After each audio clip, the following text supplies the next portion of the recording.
हाय दोस्तों, नमस्कार। मैं दिलीप कुमार बिंद एक बार फिर दिलीप बिंद टैलेंटेड चैनल पर आप लोग का स्वागत है। एक गीत आप लोग के बीच भेज रहा हूँ, आप लोग श्रवण करिए। परमात्मा की अदालत में कभी वकालत नहीं होती, परमात्मा की अदालत में कभी वकालत नहीं होती, हो जाए एक बार सजा तो फिर कभी जमानत नहीं होती। दोस्तों, इस ज़माने में, आज के समय में नवयुवकों को मैं यह संदेश देना चाहता हूँ कि अपने जज्बात में आकर के अपने माता पिता को यह बोलते हैं कि आपने हमारे लिए क्या किया। उस समय जब आप छोटे होते थे, तब अगर पिताजी से कुछ मांगते थे, पिताजी इनकार कर देते थे, लेकिन माता उनसे लड़ जाती थी। माँ लड़ करके वो तुमको दिलाने की कोशिश करती थी। आज उस माँ बाप को आप किस प्रकार से प्रताड़ित कर रहे हैं। इसी भाव में कहना है, माँ की दुआएं कभी खाली नहीं जाती, माँ की दुआएं कभी खाली नहीं जाती, माँ की बात उस भगवान से टाली नहीं जाती। बर्तन मांज करके 5-5 बच्चों को पाल लेती है माँ, लेकिन 5 बच्चों से एक माँ पाली नहीं जाती।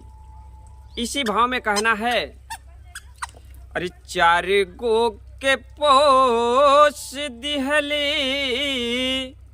अरे 4 गो के पोस दिहली, दूधवा पियाई के, 4 गो के पोस दिहली, दूधवा पियाई के, 4 गो से पेट नहीं भरे ये गोमाई के, 4 गो से पेट नहीं भरे ये कमाई के, 4 गो के पोस दिहली, दूधवा पियाई के, अरे 4 गो के पोस दिहली, दूधवा पियाई के, 4 गो से पेट नहीं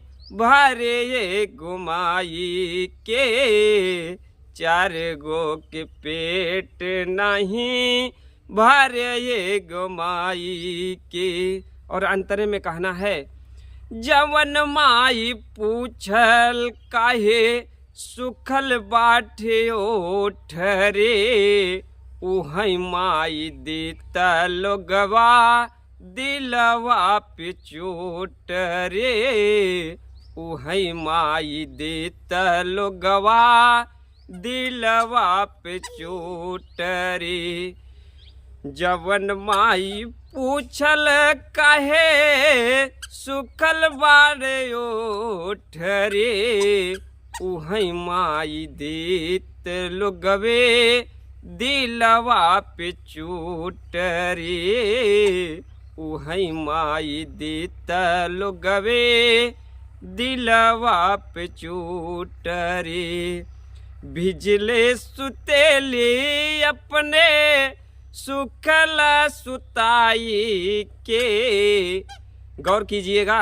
अरे भिजले सुतेली अपने सुखवा सुताई के, 4 गो से पेट नहीं भरे ये गुमाई के, 4 गो से पेट नहीं भरे ये गुमाई के, 4 गो के पोस दिहली, दूधवा पियाई के, हो 4 गो के पोस दिहली, दूधवा पियाई के, 4 गो से पेट नहीं भरे ये गुमाई के, 4 गो से पेट नहीं भरे ये गमाई के।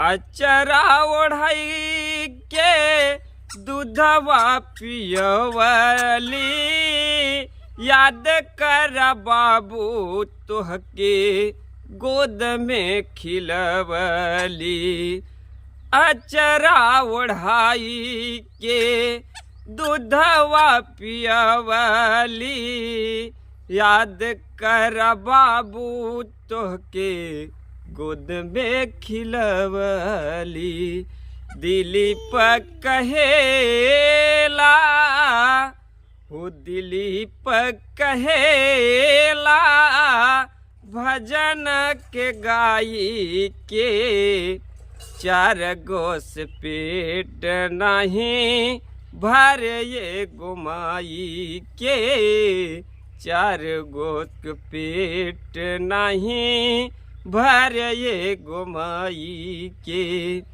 चार गो के पोस दिहले होरी चार गो के पोस दिहले दूधवा पियाई के चार गोस पेट नहीं भर ये गुमाई के चार गो के पेट नहीं भर ये गुमाई के।